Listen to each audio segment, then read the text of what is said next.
Yes, boy, do we have the scoop for you, listener. What? Because, I just think that this is a director that a lot of our listeners are not going to have been That's very familiar true. with. That's very true. I was not really familiar at all with uh, this burgeoning new wave of cinema in India.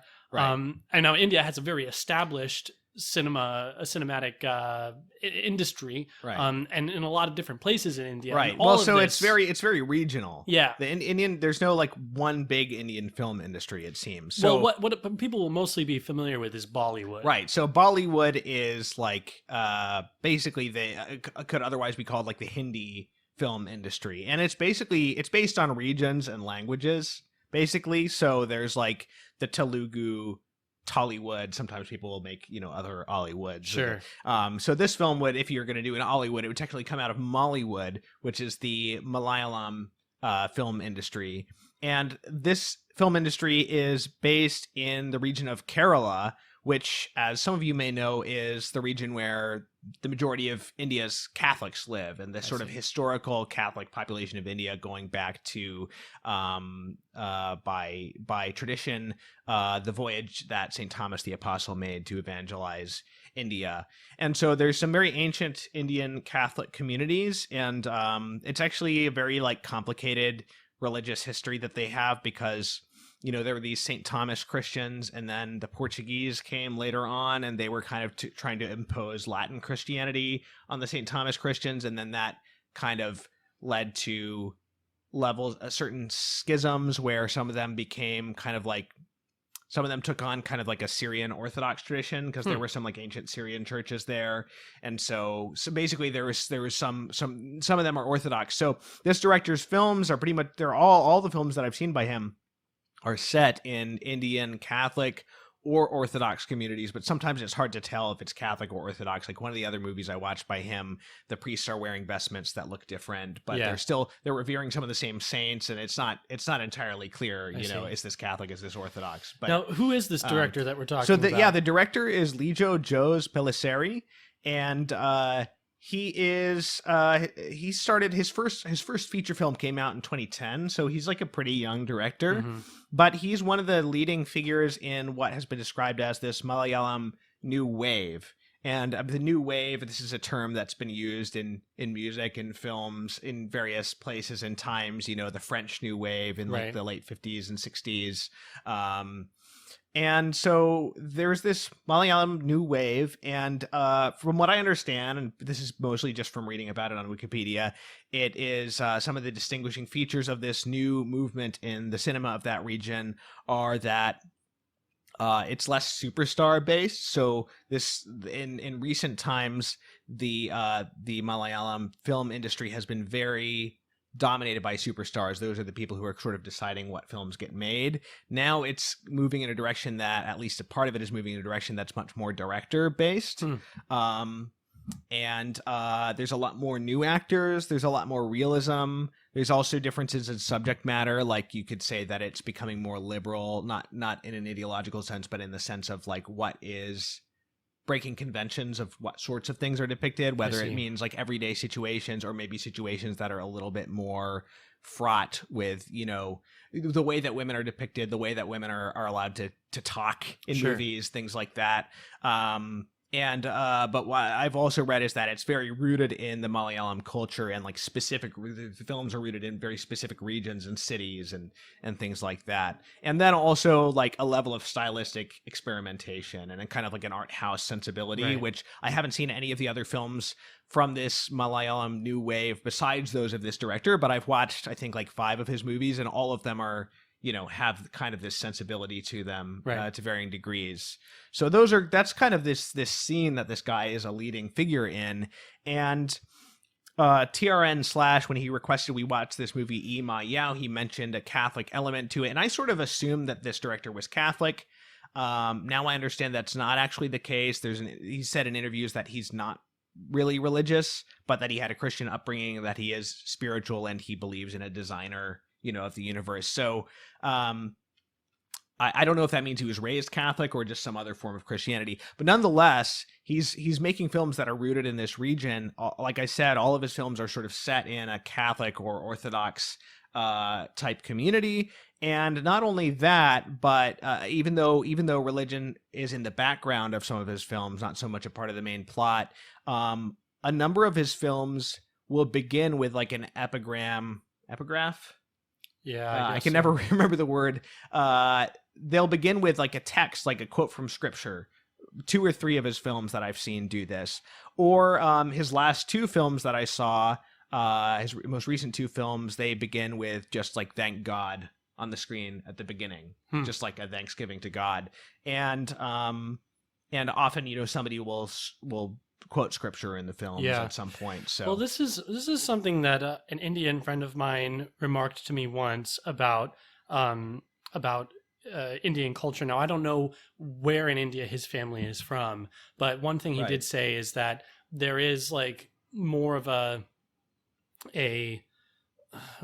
did he describe it?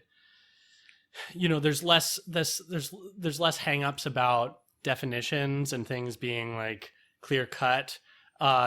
He described a lot of the trouble that like British missionaries had converting the Hindu people, because there was already this kind of flexibility with religion. Right. Now, I've heard this about the Hindu culture. I don't know if that's the case with the ancient Christian, sure, but it still India might. There still might be cultural similarities that pervade across India, just in terms of being like more spiritual and more less defined. Like, I don't know, I'm speculating here, but it wouldn't surprise me if this director felt the same kind of, well, like, so for instance, this friend that I'm talking about, his father is not Christian, but he has framed pictures of Jesus and Mary in his home. Right. I mean, I believe Gandhi had a picture of Jesus on his wall. Right. Yeah. So if this director is sort of thanking God, but not feeling the need to define that, right, it may have something to do with the culture. Well, this is a film industry that it's not only very different film industry, very different cinematic conventions, but just a very different culture. I mean, I was thinking watching this guy's movies that I think that in all of the movies that I've seen by him, there's only like one kiss, even though there's like relationships in all of these movies. So it's like coming from like a very conservative place too. Mm-hmm. It's just interesting. One of his movies, which I watched, but you didn't, and I didn't like it that much. Truly, one of his more recent movies. It's kind of a sci-fi, strange, surreal thing.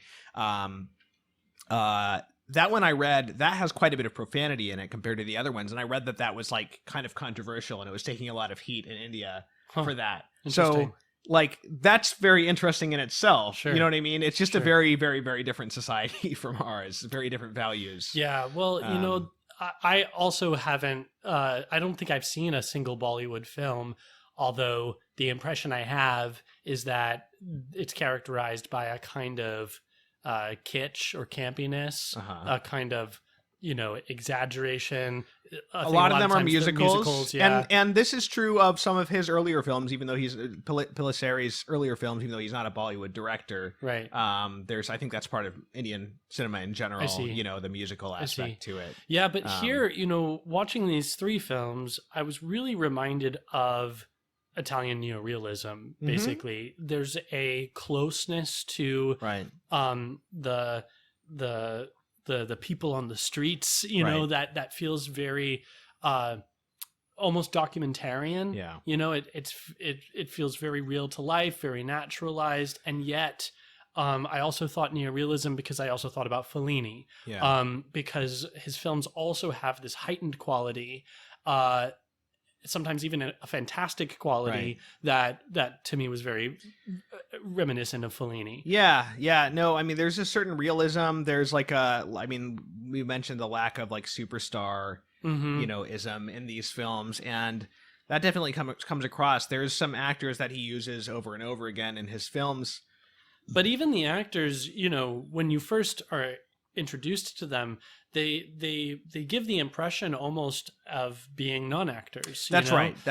Yeah. And he has cast like new. There was one of his films, Angamali Diaries, from I think 2015, was one of the big things that that film got famous for was the fact that he cast like 84 or like 86 new actors for that film. But yeah, no, it's very interesting. I mean, the act, it's not just that, but the acting style is it feels like these are real people. It feels like regular people. Right. It's not like super larger than life. They have personalities, but it's understated. Now, you know? one thing that is present in all three of these films, and we haven't introduced to the films that we're talking about yet, but we will, is like a lot of yelling and high tension. Yeah. So this is something that, not knowing a lot about the culture that is being portrayed here, you know, I don't know if that's reflective of the culture more broadly, or if this is a stylistic choice that's being made by the director and the writers. But you know, you have a lot of situations that are frankly really stressful, because you have these, you know, grown men getting in each other's faces and really yelling at each other, you know? And a lot of these are in sort of like close-knit village communities, and he deals a lot with like group dynamics. And sort of, I should mention that, you know, according to Wikipedia, in his film industry, he has the nickname of the Master of Chaos, because he uses these like big crowd scenes where everything goes crazy, and some of his shooting is kind of spontaneous, and also the way that he shoots, he'll do these long one takes with these very complicated crowd scenes. It's another thing that made me think of Italian cinema, because it made me think of this sort of Italian stereotype of like quick to fly off the handle or get really emotional, because sometimes you just want to step into the frame and be like, okay, everybody calm down. We can figure this out, you know? Right. Yeah. So I'll mention, I think I checked out like 6 of his movies. Only 5 of them did I watch in full. So we'll zero in on the 3 that you and I both watched. But I just want to sort of give people a picture of his output, because he's quite varied in his stylistically, but also in his genres. So he's done a number of sort of crime film, neo-noir films, but individually a lot of other genres as well. So his third movie was kind of his breakout. Like his first hit was his third movie called Amen. That's the one movie that I didn't finish because I really didn't like it. It's kind of funny because that's the only one that like where religion is kind of front and center, or at least like a parish community is front and center. And it's a comedy. I found it really corny. I found his treatment of religion to be kind of frivolous. And then that was just sort of at the same time that I was realizing, he's not actually Catholic. So I was like, okay, this makes sense. So I didn't really like that one. And also he just clearly isn't as good a filmmaker at that point in like 2013 or whatever it is. But then in 2015, he has Angamali Diaries, which is like a very well-regarded film that he did. This is kind of like, you mentioned Italians. It's kind of like an Indian Mean Streets in some ways, like Martin Scorsese's early film. It's like a slice of life crime drama. Of the movies that I've seen by him, this is the one that's set in a larger bustling city rather than in just a small village or sort of like a jungle, or seaside setting. And it's more cheerful, and religion is more just a background element. But that film is very sort of entertaining and like fast moving, and there's all the new actors in it that I mentioned, but also it got well known for this like 11-minute long one take that he did at the end of the film, where it's like this festival for a saint. And they had a crowd of like 100 people, 1,000 people in this festival, and they didn't rehearse the actual parade. They just rehearsed like the acting parts. So they just had to shoot it. That's awesome. And, like in the parade, I mean, they told people to do the parade, but like they didn't actually rehearse it and coordinate it with the acting. So people are like running through the crowd at various points, and like the cameraman is chasing. That's fantastic. And it's just this crazy, it has this sort of like violent conclusion in the midst of this parade with like fireworks going off and sort of chaos. That sounds great. It's a very, very entertaining film.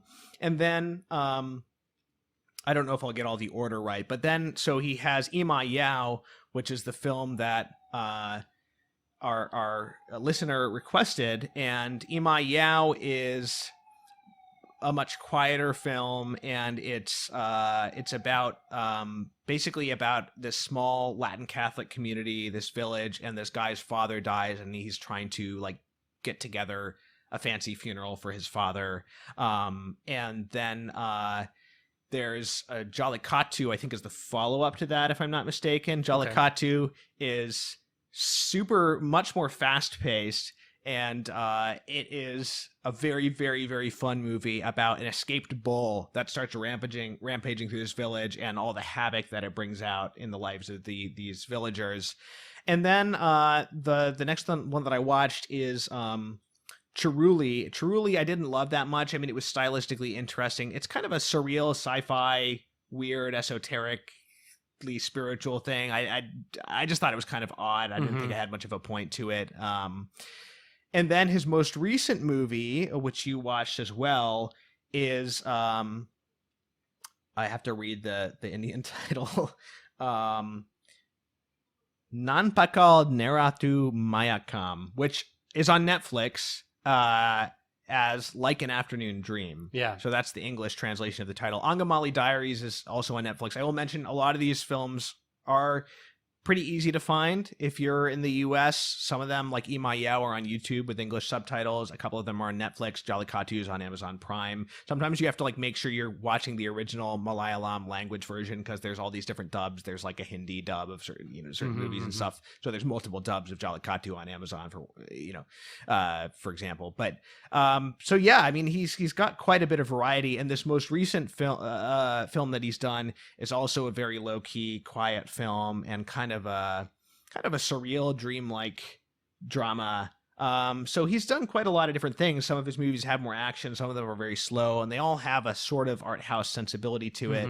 And I don't know if you want to jump in at this point. Well, you gave a synopsis of all the other films, but this most recent film, the premise is basically that a man who's coming back on pilgrimage with his community, they're on their way back to their village, and everybody falls asleep on the bus. He wakes up, tells the bus to stop, goes to this village that's sort of a walk away from the road, and basically just arrives as though he were a man from that village who had gone missing a couple years ago. Right.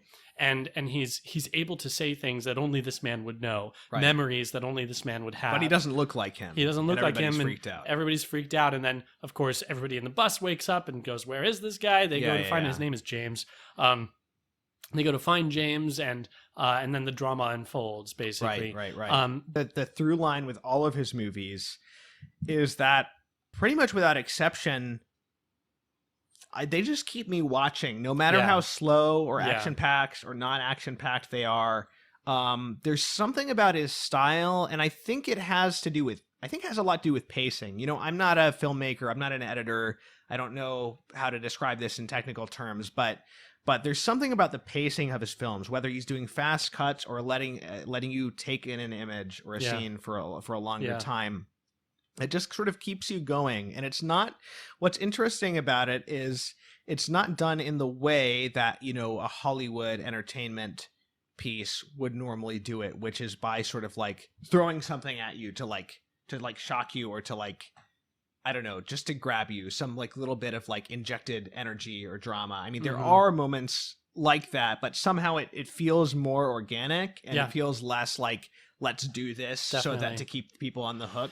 I had the same impression right from the get-go. The first film I watched was Jallikattu, and that one is immediately captivating. Right. I think I may have even been smiling as I was watching this opening montage because it was so masterfully done. But also I was wondering, you know, what is it that's drawing me into this? Is it the fact that this is a quick montage? It's linked up. It's sort of synchronized very specifically with the music. Right. This ticking. It's fast cuts, and so I thought, well, maybe that's what's drawing me in. But then, as I watched the rest of the film, as I watched the other two films, that again feel different. Right. They're very rhythmically different, tonally different.